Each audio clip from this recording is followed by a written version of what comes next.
Hello friend, आपका स्वागत है आपका अपना परिवार एटी एग्जाम में। मैं अमर कुमार आज जो लेके आए हैं रेस्ट एंड मोशन, विराम एवं गति का फर्स्ट एपिसोड होगा, लेकिन साइंस का 6वां एपिसोड होने जा रहा है। यानी कि क्या गति विराम एवं गति का पहला है क्लास है, लेकिन क्या साइंस का 6 एपिसोड है। 5 एपिसोड हो चुका है, जिनका लिंक डिस्क्रिप्शन के साथ साथ आपको आई बटन में मिल जाएगा। आई बटन में देख सकते हैं, उनका लिंक दिया हुआ है। तो आज पढ़ेंगे हम लोग क्या चीज, गति एवं विराम, जिसमें आपको गति और विराम के बारे में पूरा पढ़ेंगे। अगर इस चैनल के साथ अभी तक आप नए हैं तो इस चैनल को सब्सक्राइब कर बेल आइकन को प्रेस जरूरी कीजिए। अगर वीडियो अच्छा लगेगा तो लाइक कर दीजिएगा और दोस्तों तक शेयर कर दीजिएगा। और एक बात और ध्यान लिखिए कि वीडियो को कंप्लीट देखिए, स्किप कीजिएगा समझ नहीं आएगा। चलिए क्या है देखिए, गति यानी मोशन किसको कहते हैं, फिर एक बार ध्यान देंगे। मोशन किसको कहते, कह रहा है क्या यहाँ पे, जब कोई वस्तु किसी अन्य वस्तु के अपेक्षा समय के साथ परिवर्तन करता है, स्थान परिवर्तन करता है, तो उसे क्या कहते हैं, मोशन कहते हैं, गति कहते हैं।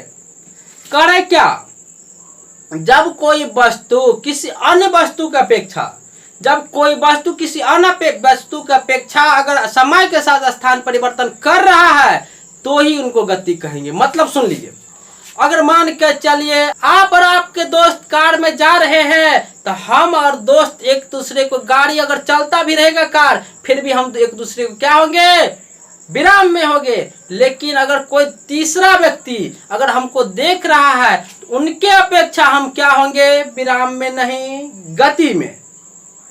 फिर समझिए, क्योंकि आपका फ्रेंड, आपका दोस्त एक साथ है, समय के साथ आपके अपेक्षा जो है दोस्त आपका जो है समय के साथ स्थान परिवर्तन नहीं करता है, इसीलिए वह क्या होगा, एक दूसरे को रेस्ट में। अगर तीसरा आदमी कोई बाहर से देखता है तो वह आप जो इनके अपेक्षा क्या हो जाएंगे, गति में। चलिए समझे। नेक्स्ट क्या है, विराम। देखिए, जब कोई वस्तु किसी अन्य वस्तु के अपेक्षा समय के साथ स्थान परिवर्तन नहीं करता है उसे विराम कहते हैं। यानी वही हुआ क्या, अगर आपका कोई फ्रेंड, आप अगर साथ जा रहे हैं, ट्रेन में बैठे हुए हैं, तो आप और आपका फ्रेंड अगर एक ही साथ जा रहे हैं ट्रेन में, तो वे दोनों आपस में क्या होंगे, रेस्ट में।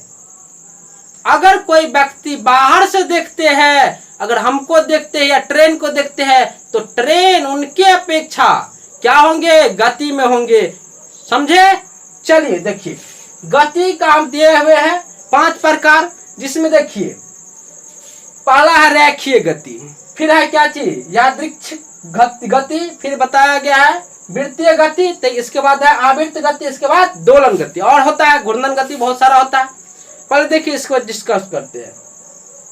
रेखीय गति किनको कहते हैं, रेखीय गति एक ऐसा गति है जिनमें कोई भी वस्तु अपना जो गति करता है हमेशा सीधी रेखा में करता है, हमेशा कौन सा रेखा में, सीधी रेखा में करता है। जैसे एग्जांपल दिया है रेलगाड़ी और बुलेट से, जो बुलेट होता है यानी गोली होता है, बंदूक से निकला हुआ गोली, ये सारे के सारे क्या है, रेखीय गति है। नेक्स्ट देखिए, यादृच्छिक गति क्या होता है, यादृच्छिक गति एक ऐसा गति है जिनका गति का निर्धारण हम नहीं कर सकते हैं। मतलब अगर आप क्या कीजिए, बॉल ले लीजिए, बॉल को अगर कहीं पर लुढ़का दीजिए तो वो एक बार इधर जाएगा, एक बार इधर जाएगा, इधर जाएगा। इस प्रकार का गति क्या कहा जाता है, यादृच्छिक गति कहा जाता है। तो लिखा है गेंद और फुटबॉल की गति, समझ गए। चलिए, वृत्तीय गति किनको कहते हैं, वृत्तीय गति एक ऐसा गति है, वृत्तीय गति एक ऐसा गति है जो क्या होता है, किसी भी पिंड का चारों ओर क्या करते हैं, चक्कर लगाते हैं। जैसे दिया गया है पृथ्वी के चारों ओर चंद्रमा की गति, पृथ्वी के चारों ओर चंद्रमा की गति, इस प्रकार की गति क्या है, वृत्तीय गति। चलिए आवर्त गति पे कहते हैं। आवर्त गति एक ऐसा गति है, आवर्त गति एक ऐसा गति है जो क्या होता है, वृत्तीय पथ पर या सामान्य पथ पर अगर बार बार क्या करता है, गति करता है, बार बार गति करता है एक निश्चित समय अंतराल में, इस प्रकार का गति क्या कहलाएगा, आवर्त गति कहलाएगा। नेक्स्ट देख लीजिए दोलन गति। दोलन गति एक ऐसा गति है, दोलन गति एक ऐसा गति है जिसमें क्या होता है, एक फिक्स पॉइंट से अगर उन पॉइंट के क्या होगा, एक बार आगे एक बार पीछे, यानी क्या चीज, जितना आगे जाएगा उतना ही पीछे जाएगा। इस प्रकार का गति क्या कहलाता है, दोलन गति। देखिए जिसमें हम वृत्तीय गति में क्या दिए एग्जाम्पल, पृथ्वी के चारों ओर चंद्रमा की गति, और क्या है यादृच्छिक गति, आवृत्ति गति में दिया गया है घड़ी की सुई के गति। इस प्रकार से दोलन गति में दिया गया है झूला की गति। तो चलिए आगे देखिए क्या लिखा है। अब देखिए कुछ जो वस्तु होते हैं ऑलरेडी गतिशील होते हैं, गति अवस्था में होते हैं। इसके लिए देखिए क्या कंडीशन है, अगर कोई वस्तु प्रारंभ करता है, अपना वेग प्रारंभ करता है, चलना प्रारंभ करता है, तो उस प्रकार का वेग क्या कहलाता है, प्रारंभिक वेग कहलाता है, जिनको किससे सूचित किया जाता है, डिनोट किया जाता है यू से। और अंतिम वेग जहां पर उनका फाइनल वेलोसिटी होता है, यानी उनका जो स्टॉपेज होता है, या जहां तक जिस टाइम तक हमको फाइंड करना रहता है, तो उसको क्या कहते हैं हम लोग, भी कहते हैं, अंतिम वेग कहते हैं। फिर त्वरण को किससे सूचित किया जाता है, ए से, और दूरी टाइम को किससे, लगा टाइम को किससे, समय को टी से, और तय किया गया दूरी को किससे, एस से। अब देखिए यहाँ क्या कहा गया है, एक समान गति या वेग किनको कहते हैं, फिर से एक बार ध्यान दीजिए, एक समान गति या वेग किनको कहते हैं, कह रहा है अंतिम वेग और प्रारंभिक वेग अगर बराबर होगा। फिर से एक बार ध्यान दीजिए, अगर अंतिम वेग, जिस वेग से कोई चीज चला अंतिम तक इसी वेग से अगर चलता रहेगा, तो इस प्रकार का वेग क्या कहलाता है, एक समान वेग कहलाता है। इसमें क्या होता है, अंतिम वेग और प्रारंभिक वेग, यानी u और v क्या होता है, आपस में बराबर होते हैं। u और v क्या होता है, आपस में बराबर होता है। इस प्रकार का वेग क्या कहलाता है, एक समान वेग या गति कहलाता है। और देखिए इसमें त्वरण जो हमेशा होगा क्या होगा, एक समान गति में हमेशा त्वरण 0 होगा। एक समान गति में त्वरण क्या होगा बताइए, 0 होना चाहिए, हमेशा 0। क्यों होगा, कहे के लिए u और v क्या है, आपस में बराबर होता है। तो फिर आगे बताएंगे कैसे 0 होता है। अब देखिए यहाँ पर असमान गति या वेग, अब इसमें क्या होता है, अंतिम वेग भी जिसको कहते हैं लिखा हुआ है, और प्रारंभिक वेग u जो होता है क्या होते हैं, अलग अलग होते हैं, यानी डिफरेंट होते हैं, कभी भी बराबर नहीं हो। बराबर जब ये होगा तो क्या हो जाएगा, एक समान गति। मतलब सुन लीजिए, कोई हो सकता है गाड़ी किसी वेग से चला, कुछ देर के बाद उनका वेग जो होगा, गति जो होगा क्या होगा, चेंज हो जाएगा, यानी बदल जाएंगे, चाहे कम हो चाहे ज्यादा। इस प्रकार का वेग क्या कहलाता है, असमान वेग कहलाता है, असमान गति कहलाता है। इसमें जो होता है 2 कंडीशन को फॉलो करना पड़ता है। अगर ध्यान दीजिए इस पॉइंट पे, अगर मान के चलिए फाइनल वेलोसिटी, अंतिम वेग अगर बड़ा हो जाए प्रारंभिक वेग से, तो इस प्रकार में इसका त्वरण जो होगा क्या होगा,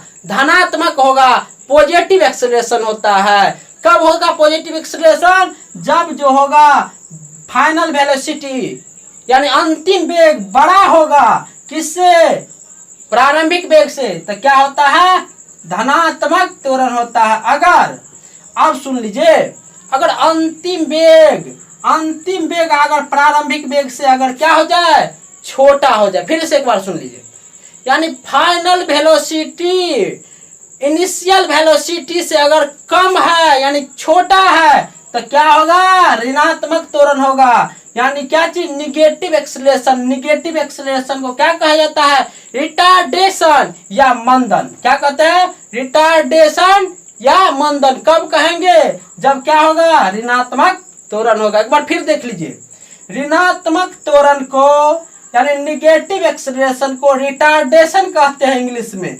हिंदी में क्या कहते हैं, ऋणात्मक त्वरण को मंदन कहा जाता है। एक बात और सुन लीजिए, अगर मान के चलिए प्रारंभिक वेग यहाँ पर बता रहे हैं एक समान गति के लिए, अगर प्रारंभिक वेग और अंतिम वेग दोनों अगर बराबर हो जाए तो इस कंडीशन में क्या हो जाता है, त्वरण जो होगा हमेशा शून्य होगा।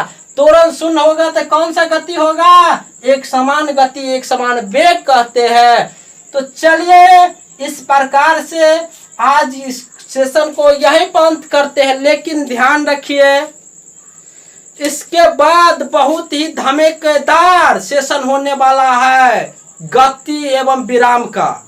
इसलिए इस सेशन को आप, आने वाला सेशन नेक्स्ट सेशन है, इनको आप मिस मत कीजिएगा, क्योंकि आगे वाला जो सेशन होगा, वीडियो जो होगा वह होगा न्यूमेरिकल बेस, यानी अंकिक प्रश्न से भरा हुआ क्वेश्चन होगा। कैसे बनाएंगे अंकिक यानी न्यूमेरिकल प्रश्न को, इनका बताया जाएगा।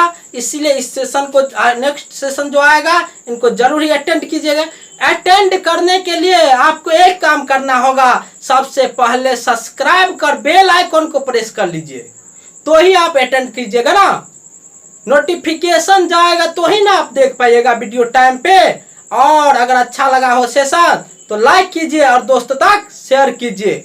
चलिए वीडियो देखने के लिए, साथ देने के लिए धन्यवाद। मिलते हैं नेक्स्ट वीडियो में।